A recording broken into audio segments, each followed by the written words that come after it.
చర్చలన్నీ మాటలకే పరిమితం అవుతున్నాయి. ఇజ్రాయెల్ లెబనాన్ ప్రభుత్వం మధ్య కుదిరిన తాజా కాల్పుల ఒప్పందాన్ని మేము అంగీకరించబోమంటున్నారు. అదే లెబనాన్ ఆక్రమించుకుంటున్న హిజ్బుల్లా వాళ్ళు. ఆ గ్రూప్ నాయకుడు నయీం కాసిం ఈ విషయాన్ని తేల్చి చెప్పారు. లెబనాన్ నుంచి ఇజ్రాయెల్ బలగాలు పూర్తిగా వైదొలగాల్సిందేనన్నారు. ఈ మేరకు కాసిం విడుదల చేసిన లిఖితపూర్వక ప్రకటన హిజ్బుల్లా టీవీ అల్మనార్లో చదివి వినిపించారు. కాల్పుల ఒప్పందం ప్రకారం హిజ్బుల్లా మిలిటెంట్లు దక్షిణ లెబనాన్ని విడిచి వెళ్ళిపోవాలి. ఇందుకు మిలిటెంట్లు ఒప్పుకోవడం లేదు. అలా చేస్తే తాము లొంగిపోయినట్టు, ఓటమిని అంగీకరించినట్టు అవుతుందంటారు.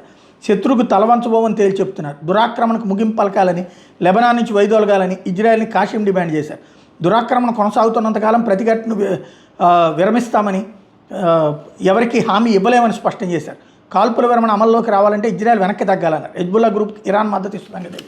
అసలు సీన్ ఏంటంటే, ఇజ్రాయెలోడు లెబనాన్ని ఆక్రమించుకున్నాడు, ఖాళీ చేయండి. ఫస్ట్ ఆక్రమించుకున్నాడు హిజ్బుల్లా వాడు.